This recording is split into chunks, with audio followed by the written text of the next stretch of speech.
Hi, welcome to 30 Ever After, the place you want to be if you want to attract and maintain a healthy relationship. And today we're talking about the latest dating app, Hinge. I'm going to tell you whether or not you should download it, so stay tuned.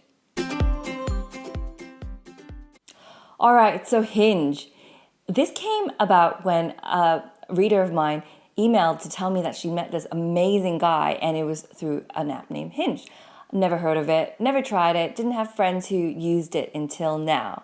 So I caught onto this and I asked my friend to create a dating profile. Now she's single and I wanted to understand what the profile looked like. So I went to create a profile for her, with her, and here's what I found.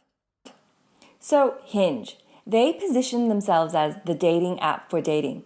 And they really want to carve out a point of difference from, the Happen and Tinders of the world, and they are serious about making genuine connections. And I can see through a couple of their features exactly how they do this. And there are a lot of features that I really love about this app.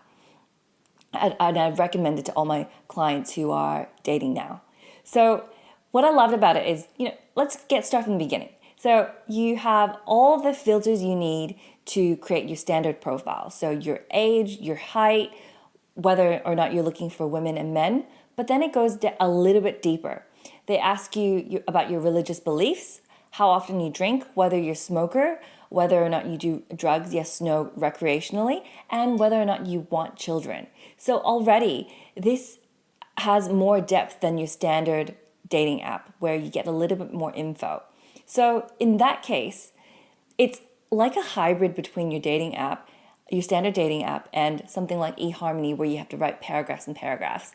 The downside of eHarmony, as much as I love the idea behind it, is that a lot of people are really intimidated by the idea of having to spend one whole weekend, writing all these paragraphs and taking all these personality tests. It can be really intimidating and time consuming.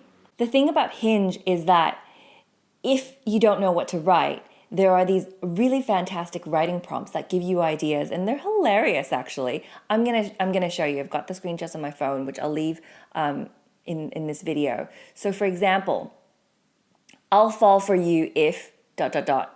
and you answer the prompt. For example, you're a Potterhead.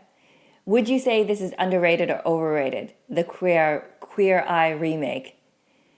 What I would do with $1 million. Open a Dunkin' Donuts franchise inside my apartment. So, all these writing prompts and answers give you a flavor for what the person's like, what kind of sense of humor they have. And I really like it. So far, the profile's been created for a couple of hours and there are already so many matches.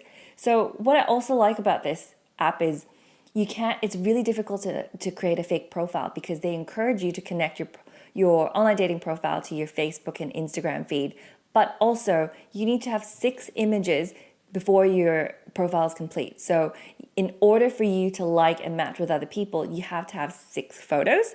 So this, even if a lot of people take stock images or like celebrity photos, but you have to come up with 6 of them before you can even engage with other people online. So keep that in mind.